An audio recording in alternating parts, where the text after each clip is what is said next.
Yeah, all right. Yeah. Ladies and gentlemen. Yeah. Is that some Paul Stanley? All right. So, true story, in Stumptown, we do rock and roll all night, and I try to do the in between, I try to do the let me hear ya. I The can older never you get, the harder that gets. Oh, I can't hit it. I can't hit it, so it just sounds terrible. You need to sample that on a pad or something. Like I need to come up with my own thing there. So this is Outliers, ladies and gentlemen. I am your host, Nathan Gosnell, with I can't even remember what I was going to say there, but this is your host, Nathan Gosnell, and we've got Eric Bartholomew direct here from the urine collection That's right. facility down the road. How are things flowing down there? They're flowing right along. It was we did some invoicing, collections of another sort, Good deal. Yeah. Good deal. Hey, That's what we what's did going on? What's going on in the music world for you, Eric? We always discuss this, and then when we put each other on the spot, we can't remember where we played or where we're playing or anything. That's why I've been looking it up. Last weekend, Bluezillion played at Vinny's, and we had a good crowd. I think we played pretty well, and it went well. And this coming week, my parents are having their 50th wedding anniversary. Oh, cool. So I'm hosting at the Bach Community Center, so any friends, family, relatives, or anybody just wants a bunch of cake. You're hosting it, huh? Yeah. So are you going to come out with a microphone and we'll do a see. monologue? And Dennis Albie's providing music. Oh, cool. Yeah, but I'll do a little plug on the radio. It's going to be this Saturday, Bach Community Center in Warsaw, Illinois, 2 to 5. That's Joe and Kathy Bartholomew's 50th wedding anniversary. Wow. So, with Dennis Albie. Congratulations to them. Yeah. That's pretty impressive. I won't be playing this weekend. Actually, Friday night. I am at, I should better remember that. I got to leave work early. Keokuk VFW. 7 o'clock down there with Contingency. So, okay. good time down in Keokuk always. Yeah. Somebody will have some shine out in the parking lot, and just Missouri gigs are you'll come back the next day smelling a little bit smoky, but right, you'll know it was a good time. Yep, just like we said last week. So in my music world, I had some gigs with Stumptown last weekend. We played at the dock. Played at the dock in Quincy. And we played next door here at L Trains. Both nights were epic. Did they have the doors open at the dock? The garage door wasn't okay. Yeah, they did. I think that's kind of one of those open close. Got the garage doors. They can open up. Mm-hmm. Great setup for live music. A good crowd, and it was a fundraiser for the Quincy Catholic Charities, and they raised a lot of money. And good deal. Jared Harness won the 50-50, and he donated it back. Well, the Catholic Church thanks Jared Harness. That's right. And then this weekend we're going to be over in Carthage at the Dirty Bird, which was formerly, was that the Peacock before? It was. Yeah. Okay. Yeah. So we're going to be there. I'm not sure if we're going to be inside or outside. It's calling for rain. So, but either way, the show happens. So come on out to the Dirty Bird on Friday and catch you some Stumptown. So kind of getting into the busy season with Stumptown here. Yeah. Now that the weather's warming up and everything going on. So, but without further ado, we're going to get to our guest. And today's guest is, he needs no introduction. He's a very interesting guy. And is he an outlier? Oh, yeah, absolutely. Has he ever been out lying? And I think he's getting, we'll see. Not for years, but yes. We've got the one, the only John Moander with us. And John is notably a guy who started a really interesting endeavor.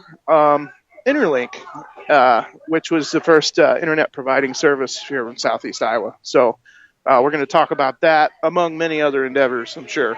So we're just going to jump right into it. John, thank you very much for joining us. And it's been my pleasure to get to know you over the course of the last 3 or 4 years. And I really enjoyed talking with you. And we were having dinner the other night because we both showed up to the wrong meeting. Like mine. Yes, exactly. And we were talking about your past experiences, and I said, why have I not had you on the radio show? And I said, well, let's just schedule it right now. So here we are. So let's get a little background. John, where were you born? Where were you raised? Let's just get right into it. Well, I was born here in Keokuk. Correctly pronounced as well. Yeah. Yes. Yeah. And at the hospital where my mother worked as an RN. Okay. And I was raised on a small farm just north of the country club on Middle Road. Okay. And so that's where I grew up out there. And went to a one-room schoolhouse. So you're real close to home.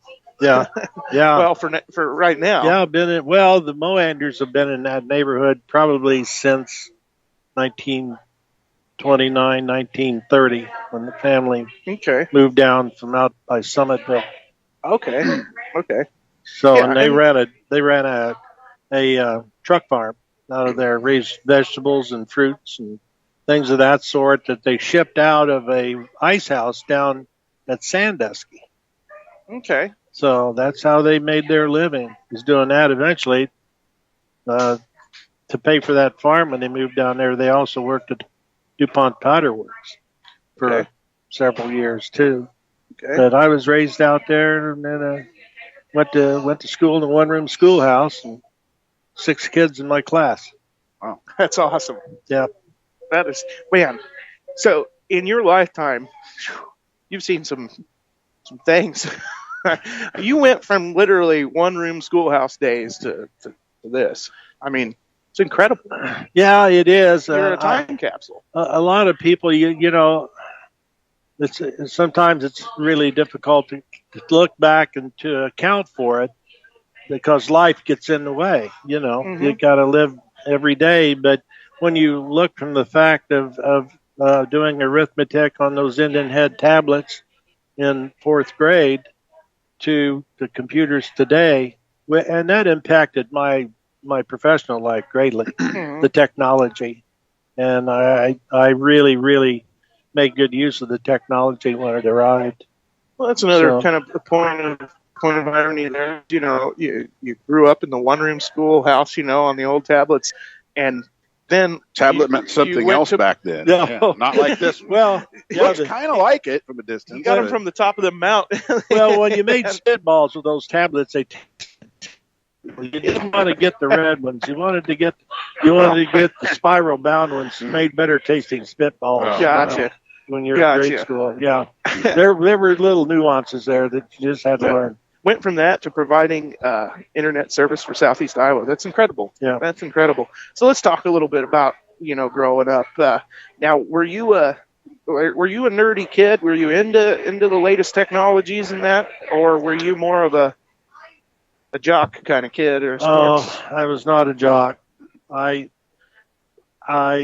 The first thing that I was guilty of is the day that my mom brought my brother Al home. And everybody knows my brother Al. We ran a sign shop here in town. Plus, he was in the part of the garage band scene back in the 60s. And I looked up at him, and I had a cast iron fire truck in my hand. So I threw it at him as a welcoming sign. And it pretty much set the tone for the rest of our relationship. But when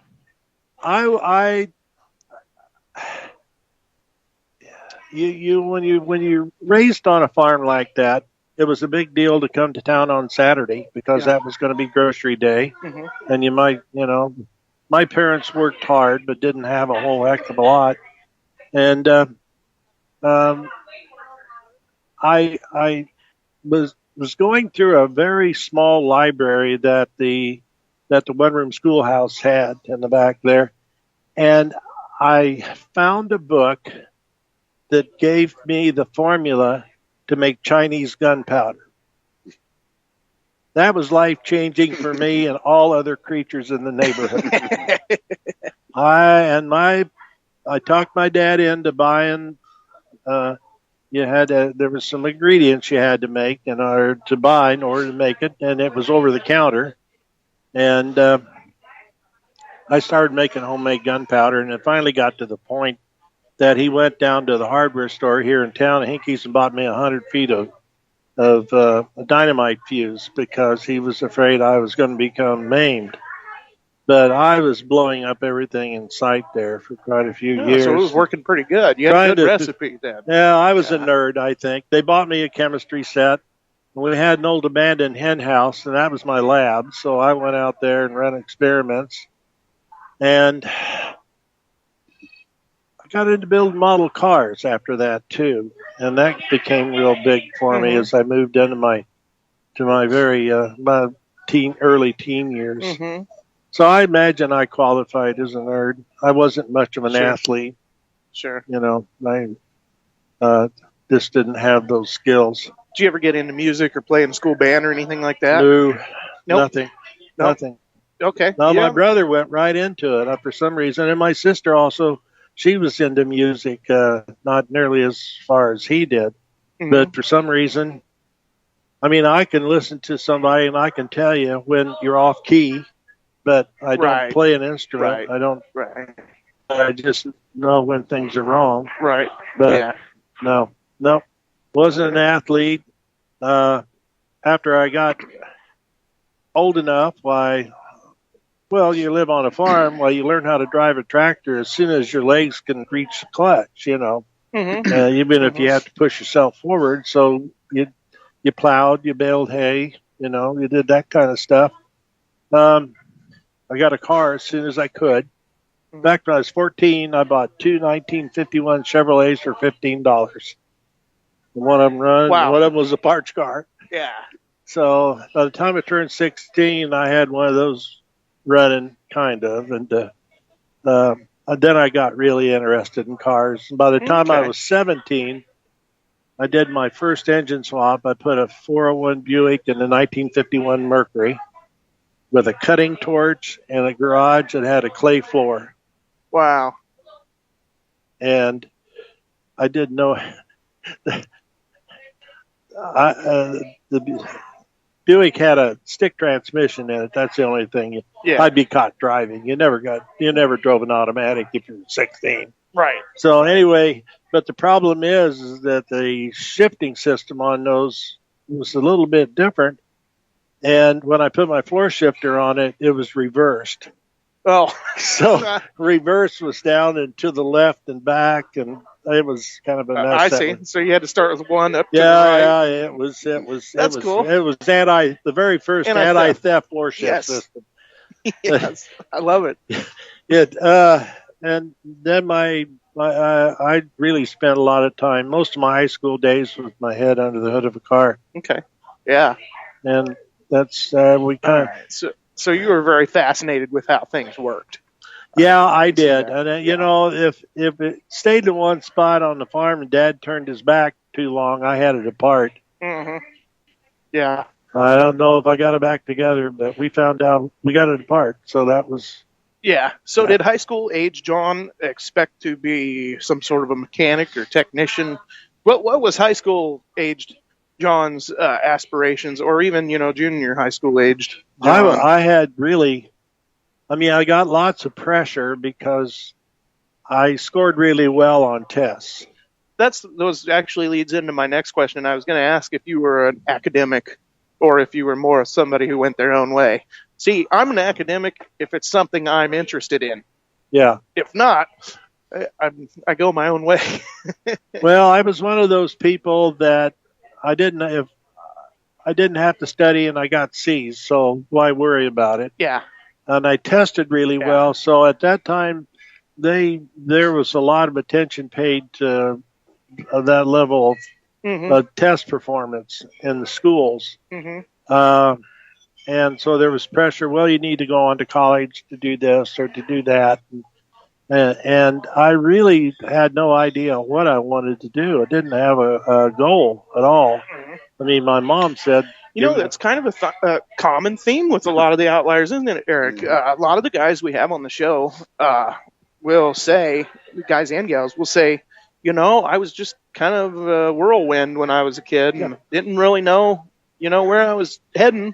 Yeah. And it wasn't until they kind of got out of school that their life took this course of, some of it could have been, whether or not you believe in, everything's meant to be a certain way or whether it's random, but either way, their life took an interesting course after not really knowing where they wanted to go.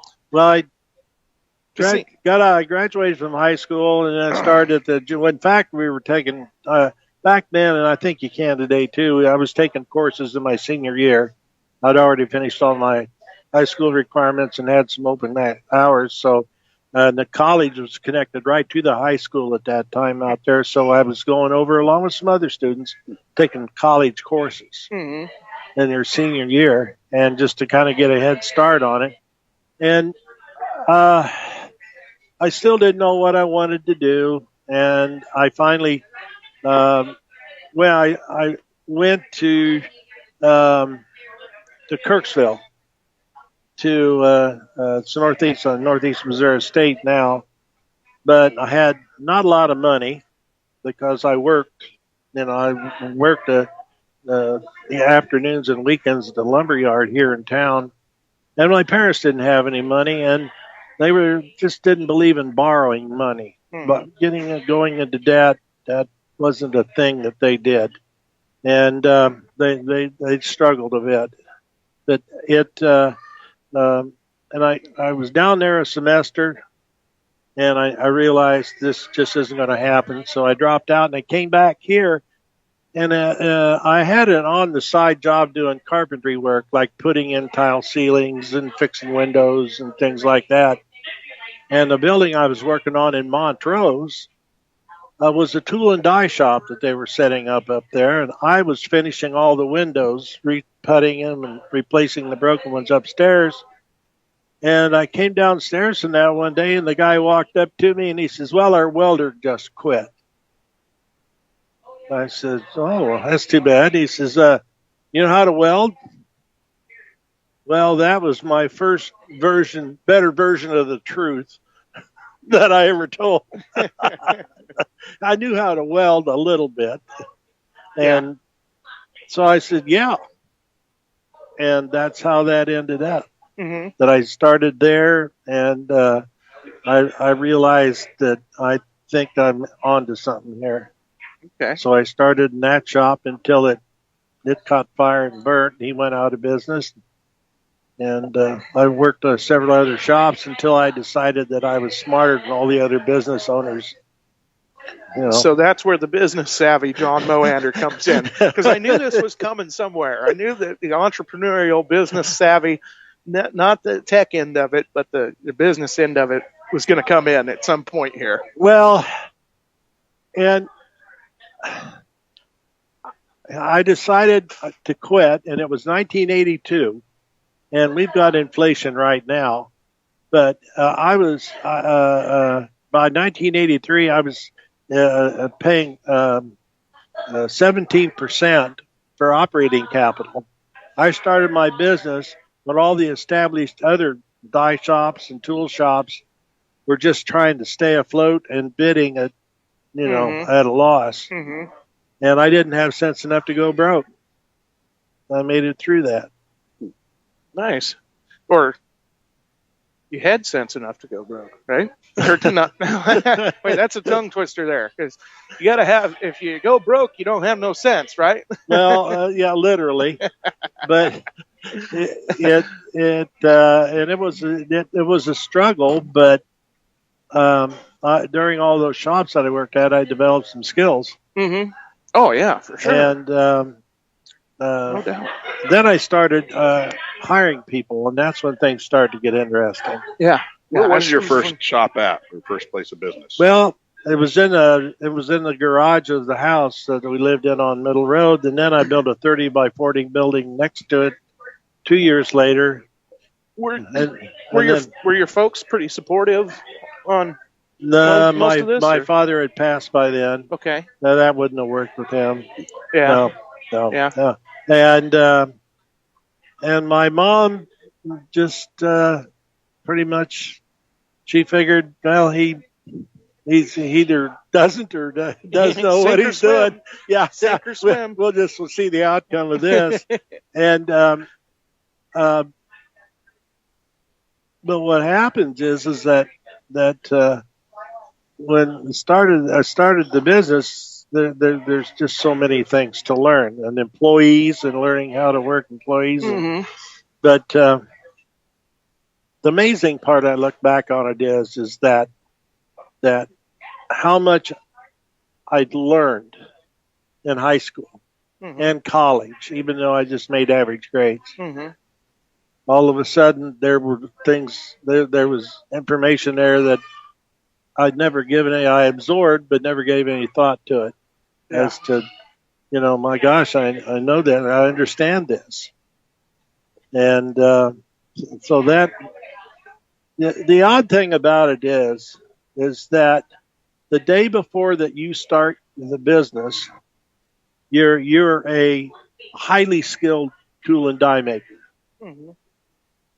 The day after you start your business, the very next day, you're a business owner with a strong tool and die background. Right.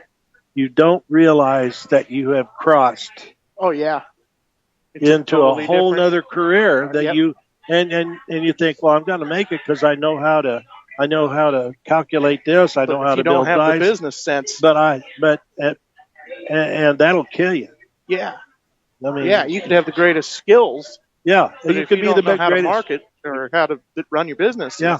yeah, absolutely. So, how long did you do this before you got into the internet thing?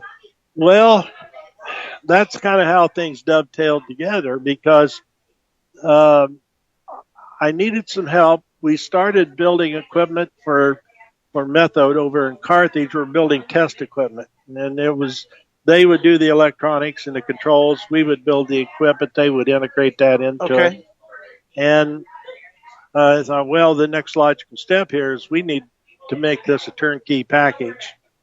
And so I had a friend of mine a good friend in high school, Alan Nisley, who just passed away here just recently.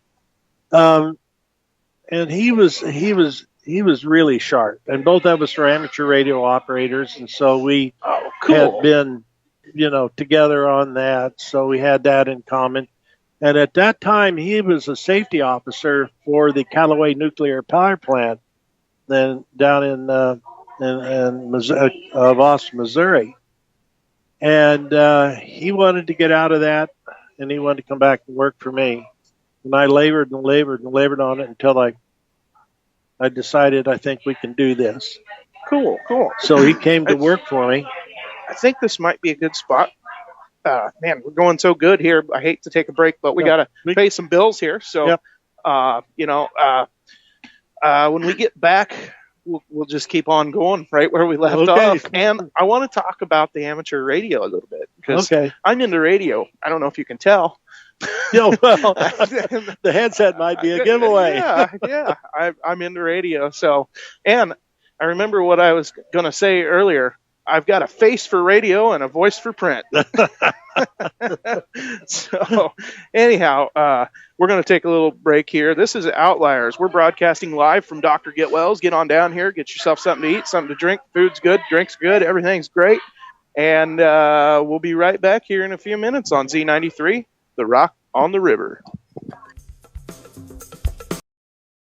Today, and really, really fascinating conversation because you've done a lot. So thanks for being with us, John. I appreciate you coming out and being on the show. This is fascinating. Can we take a little segue into the amateur radio a little bit? Just here, a little couple. So how'd you get into that? And tell us a little bit about it. I've always been curious about it. Well, my friend Al Nisley, he had been into it for probably 10 years or so, and I was looking for a hobby for after I got married, and I was with him one time when he was working the bands, and so I became fascinated in it, and so I decided to give it a try. So I did my study and got my novice ticket, which is the first entry level. Back then it was a little bit different than it is today. Mm-hmm. But it's actually the basis for amateur radio is for emergency services. Sure. Because especially Morse code. Morse code can can be transmitted and propagated through the worst of propagation conditions. Static, you can pick it out. Morse code where speech doesn't always work as well. Right. So I started doing that, and I got pretty good So I got really good at the code, but I had a little dipole antenna in the backyard. I decided to build my own antenna. So I built a fairly large antenna. It was 6 foot cube. Mm-hmm. And then I started working a lot of countries around the world. And it was always interesting because when you made a contact with somebody, why you would get what was called a QSL card from them, which is a confirmation of contact. Mm-hmm. And I had them from all over the world. Probably the best one I had was from Russia. Wow. Because things were so bad in Russia at that time that there was toilet paper shortage, and I actually got a QSL card. So that was a big deal. Wow, that's incredible. Yeah. So these are waves that are bouncing off the ionosphere. Yeah. And just kind of like AM radio works. Right. It's not a direct thing like FM then. Right. It's not line of sight. Right. And I did that for quite a while. I had a lot of fun with it. I really did. But I just kind of drifted away from it. Sure. I don't know. Well, kids having children will do that to sure. you too. But, I'm sure you can spend some money in that hobby too if you're not careful. Well, yeah. And at that time, why I hadn't started the business yet or anything. This is completely different from ham, right? Ham radio's the same thing. It's the same thing. Yeah. Okay. Yeah. Okay. Yeah. See, that's how little I know about it. Yeah, it's the same thing, and there's all kinds of variations of it. I had a guy, and a friend of mine had a big deal. He would do moon bounce. So he had a dish antenna that bounced a signal off the moon. What? And then somebody, yeah. Well, this used to be big around here. I knew a lot of people back in the 80s. It just seems to not be as big as it used to be. Amateur radio? Yeah. Well, it's in this area. Yeah, it probably classifies as on the very geeky side of things. Right. Well, it probably kind of peaked in popularity back then. Of course, it was a way to connect with people around the world free before internet. That's true. So you could meet some really, really. I mean, one of my QSL cards came from California, and the guy was a writer for the Dukes of Hazzard. Wow, cool. I mean, I've had no reason to doubt what he said, but I questioned him about it, and he says, "Oh, it's really not that big a deal. It might look like it," but he was very humble about it. That's incredible. He says it takes 5 of us, and we get in there and have to hammer it out, and you have to get it done every week. Can you dial him back up and get him on Outliers?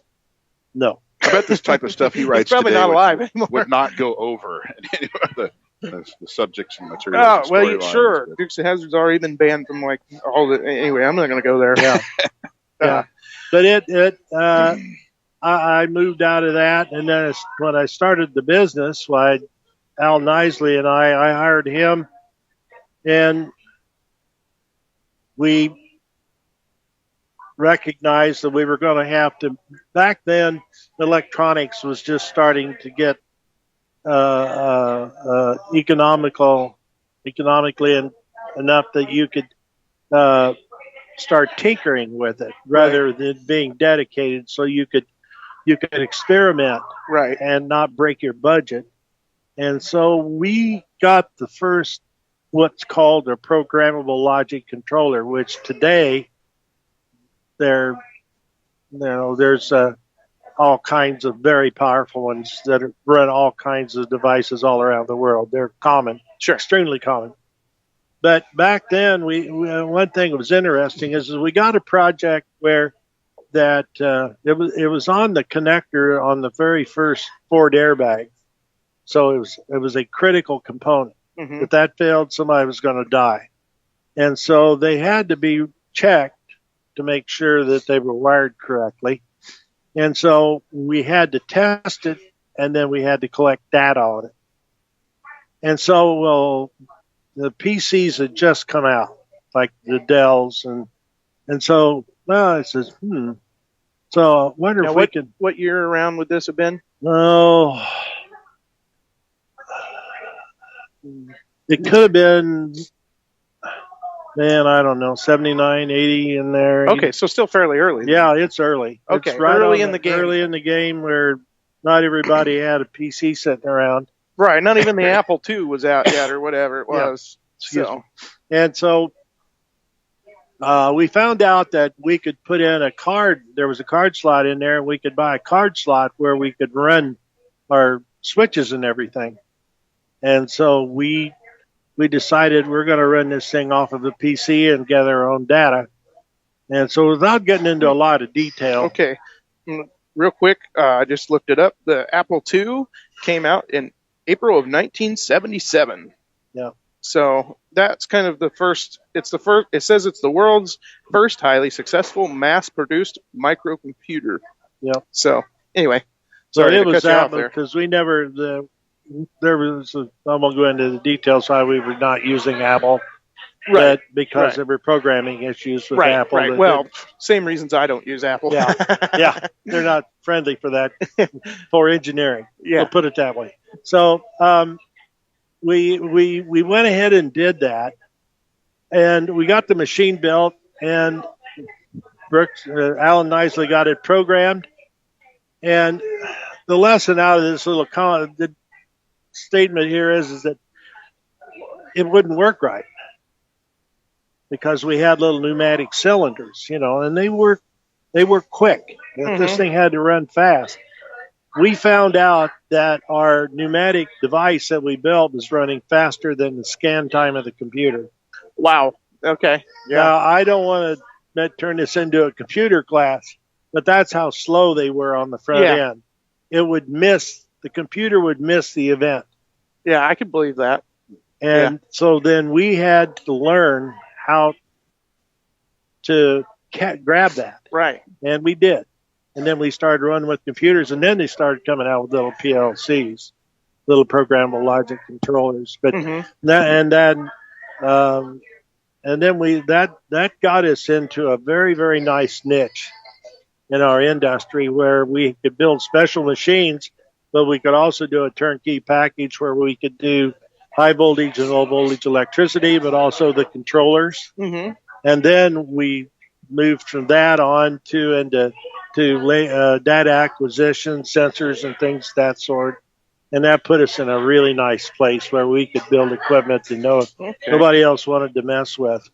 Yeah. And so that, of course, the springboard off of that was that, we're told somebody said something about there's this internet backbone that we needed to look into. And that's Internet backbone.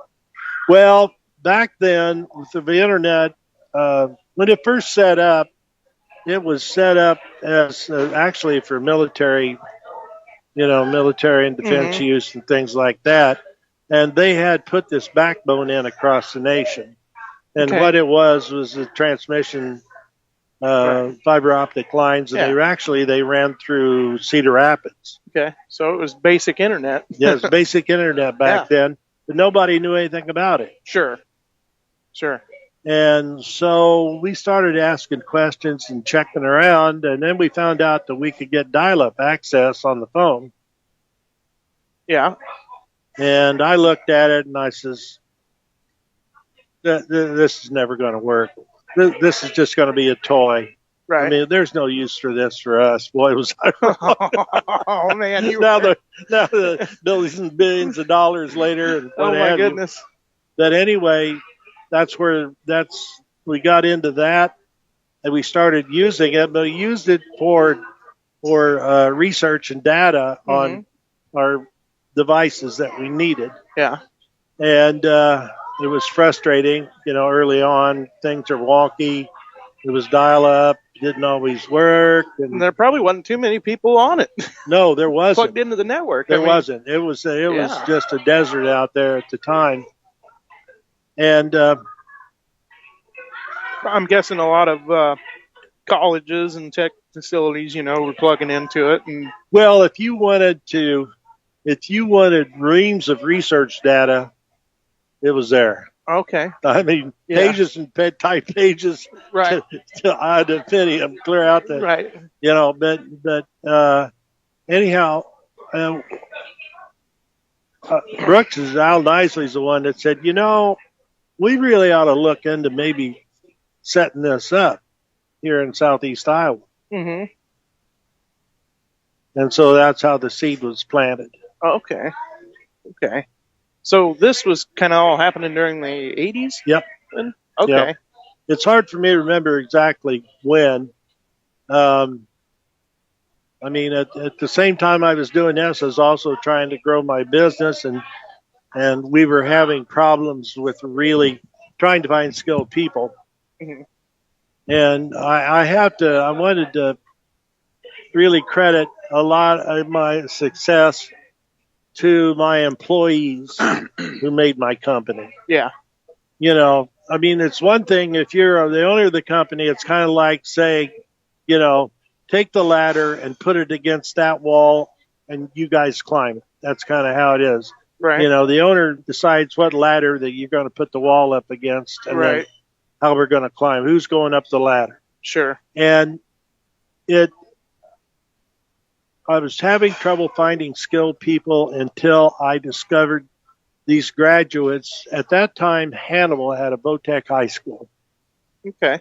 And all these Cool. farm kids from northeast Missouri were going down there. Mm-hmm. Now, these are kids that grew up, they'd taken combines apart, they'd worked on tractors, they'd got their cars running, and so I tell you, they were absolutely the best employees. I picked the top of the class every time out of that. Every year, I picked the top of the class for my employees, and it was absolutely the best move I ever made. And I really, really wish that we could go back to that today. Oh, yeah. Because there, you know, it was that wasn't even. I mean, that was free. Yeah. I mean, it wasn't even like there was a Vo-Tech high school today. You know, even if you go to a trade school, you go to a good one, you get out and you don't have $60,000 in debt or 80 or 100, and you're in serious money right away. Yeah. But that's where it's at. I mean, we preached that on this show before. It's an absolute. And learn a trade. Learn a trade. Go to a good school. Do your homework. Now, see, learn a trade or go into a federally approved apprenticeship. Make sure it's Department of Labor federally approved. See, when I went through school, it was always just go to a state school. You know, go to a college. Yeah. And if you don't go to college, you'll make however many millions less in your lifetime than the people that, you know, that did go to college and all that. And now the tables have shifted and people are realizing everybody goes to college. So if everybody does it, it doesn't stand out, right? Well, and so, you know what I mean? Especially some of the degrees, but we won't get into that. But trade schools, I remember my dad saying as a kid, look into trade schools. Yeah. In the trades. Learn a trade. Learn a trade. My dad told me that I don't know how many times. Yeah. You know? But these guys, these were great employees. I'm still good friends with a lot of them today because I will say one thing. I mean, some of them, one of my best employees had a huge black beard, really intimidating looking. Mm-hmm. And the only reason he wore it because he had a chainsaw accident when he was 18, and it went clear across his neck, and it left a scar that would just scare you to death. Wonder he's alive. Yeah, he covered it up. He cut his neck. And some of my customers would just say, would call up and says, "Where did you get this guy?" And I says, "You just wait." And many times they'd give him a job offer before he left. I'm telling you the truth. He was that good. He was good. And all of them were really excellent. But I had such a hybrid group of people. I mean, one of my best salesmen, which had to have a broad knowledge of everything, had a degree in nutritional zoology from Iowa State University. Wow. And that's because he couldn't make it going on to vet school. So he accepted what the sheepskin that he earned. Yeah, okay. So it was nutritional zoology. And another one, and he was just a great troubleshooter on special machines. Mm-hmm. And he was the one that had a degree in classical music from the University of Iowa. Wow. I mean, yeah. But that's when I figured out the connection between understanding music and understanding these complex machines that Yes. we were building. Yes. That it's much like a composition of music. Mm-hmm. That everything has to be in the right order for it to come out as a product. Right. And the same thing with these very complex big machines that we'd end up building. Some of them would be 10 feet wide, and these process tools would be 50, 60 feet long. Yeah. We'd Wow. have to ship them out in 2 semis. Wow. Wow. I think this is a good spot for us to take a break. When we come back, we're going to get more into plugging in Southeast Iowa to the World Wide Web. So, hey, this is Outliers. I'm your host, Nathan Gosnell. Got Eric Bartholomew here. We're talking with John Moander. John's, you heard it. He's done some very interesting things, building a lot of equipment and doing tooling, and notably brought internet to the southeast Iowa area. One of the guys responsible for that. So this is pretty interesting. Come on down here to Dr. Getwells, get yourself something to eat and drink, and we'll be right back in just a couple minutes here on Z93, The Rock on the River.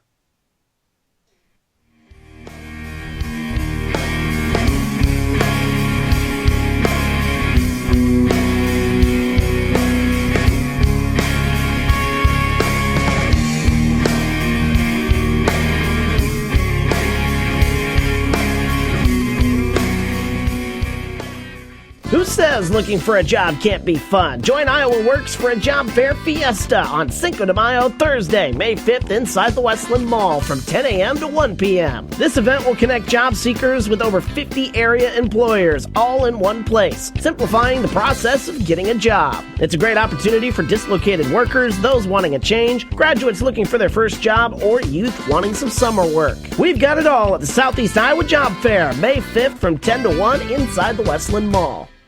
I'm back.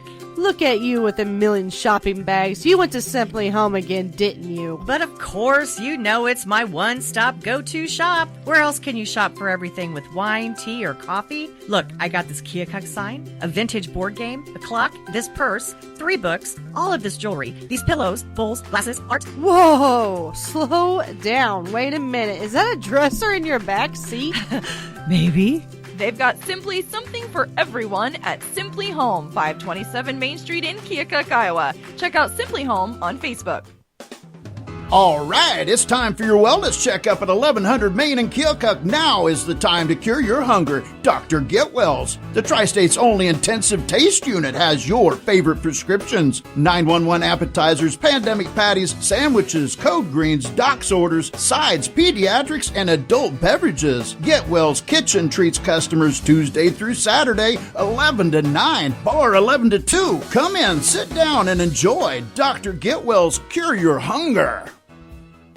Every family has an annual Mother's Day tradition. Ours is visiting Jim's Greenhouse in Montrose, Iowa. Jim's Greenhouse offers a large selection of annuals, perennials, and vegetable plants. Open every day from 9 to 7, Jim's Greenhouse is the perfect stop for all your Mother's Day shopping. Go check out the big red barn packed with spinners, decorative planters, sun catchers, and more. Shop during their Mother's Day sale, May 2nd through 8th, which includes $12 10-inch hanging baskets and 12-inch hanging baskets too for $46. Jim's Greenhouse just off of Highway 61 under the billboard. Here's your Z93 forecast. Overcast tonight with a low of 43. North winds 8 to 15 miles per hour. Cloudy skies tomorrow, high of 62. Overcast skies tomorrow night, chance for scattered thunderstorms, lows dip down to about 52. Temperatures below average Thursday and Friday with highs in the low 60s. Storms possible both days. From the Weatherology Weather Center, I'm meteorologist Jennifer Wojcicki. Currently, it's 50.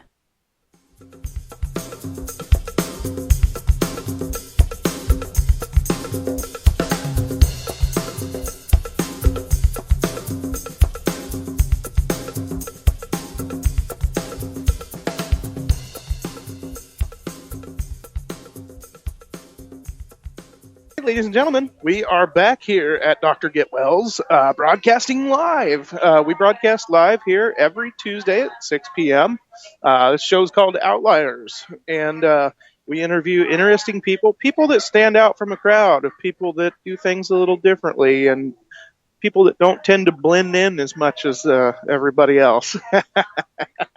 And we have definitely an outlier with us today, John Moander.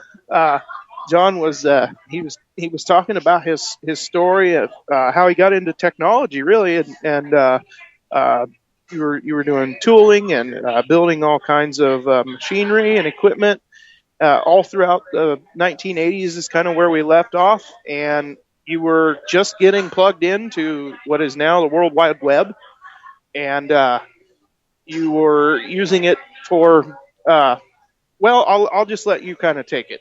Well, we started applying it to the machinery that we were building with the computers, and then we found out about the web, so we started to try to use it as a resource. In its early days, it was really infantile, very early. But Al Nisley brought to my attention, he says, maybe we ought to look into trying to get in on the ground level on this. So his son, who ended up being my business partner, he was the technology guy and I was the finance guy, Phil Nisley. So that was the partnership that owned Interlink. And so we got to looking into it. And back then, there were no routers, Cisco routers available like the routers and the equipment that's over the counter today. And so you had to build that yourself, assemble it yourself, and then you had to write the router software. And so we looked into it, and then we started setting up a hub on North 14th Street here in Keokuk in the basement of Nisley's house. And we found a guy in Cedar Rapids to program for us who was a certified Microsoft programmer.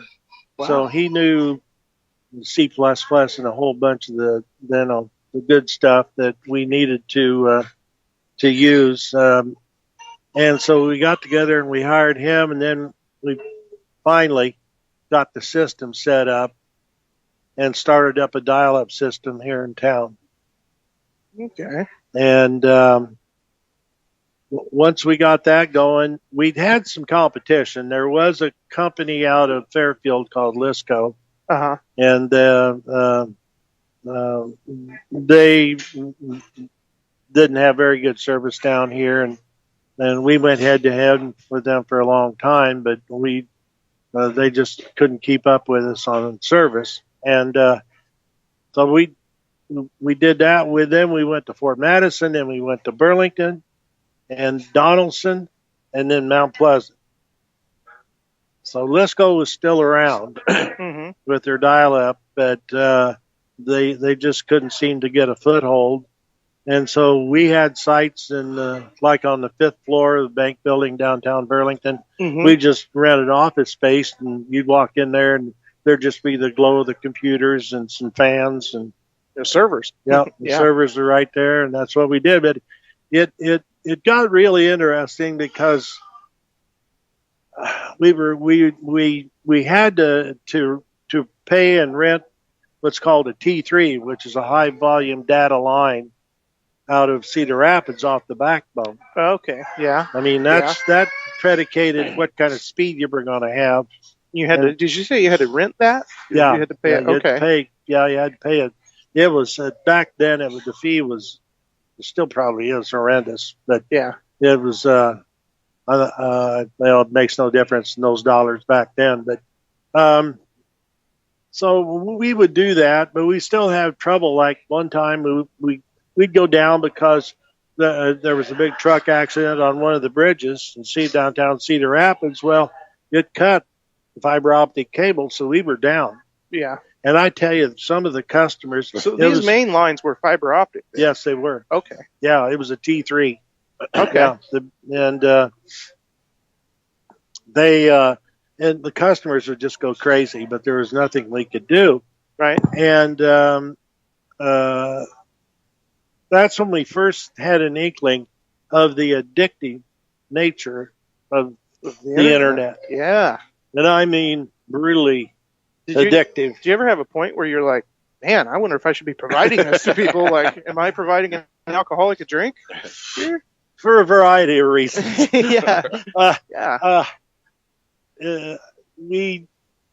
And then we would go down. We'd have a server go down. We had one go down in Fort Madison one time. Well, it takes a while for one of our tech guys, because they lived here in Keokuk. Our whole tech staff, we had, I suppose at one time, 10 or 12 people between office staff and tech staff. And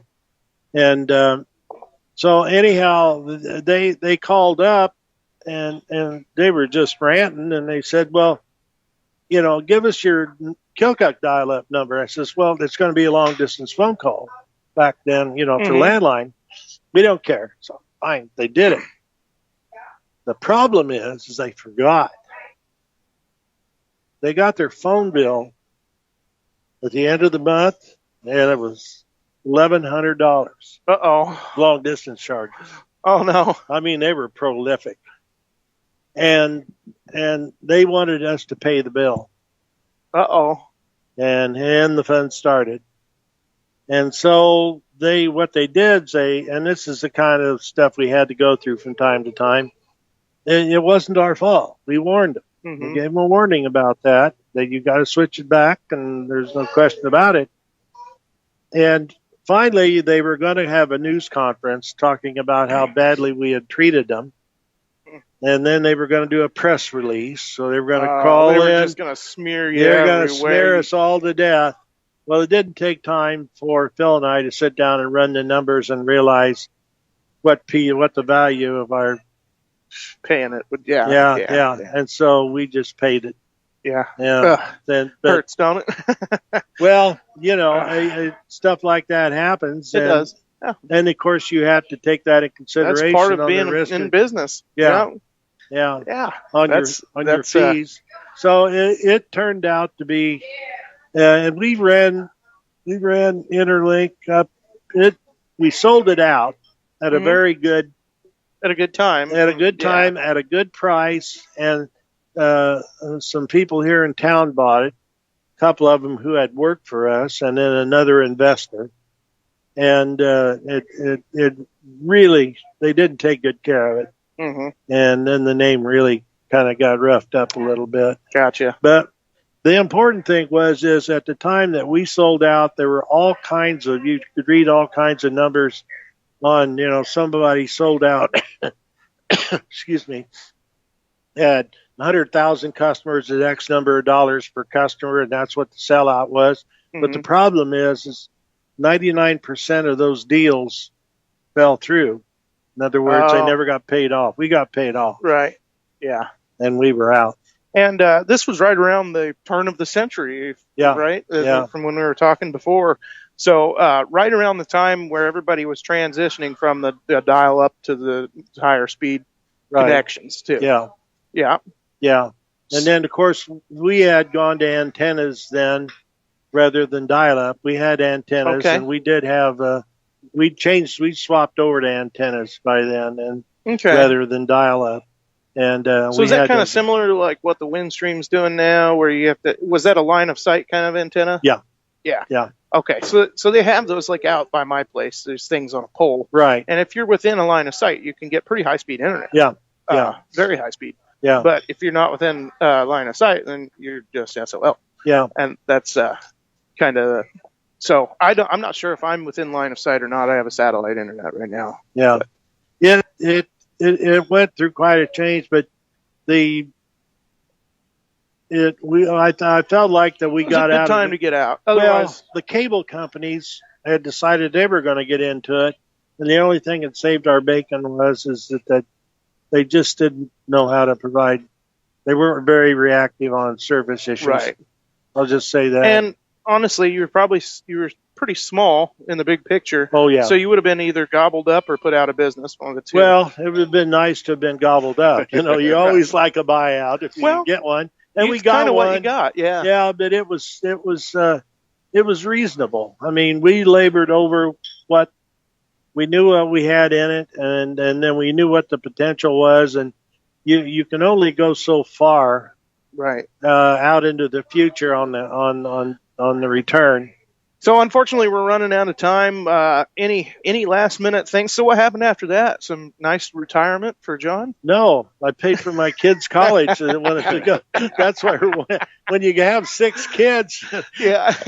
let's just put it this way. But my wife, somebody asked my wife at that time at the grocery store, we bought 12 gallons of milk a week. Wow. We had a separate milk refrigerator. Wow. Somebody asked her, "Do you cook for the Coast Guard?"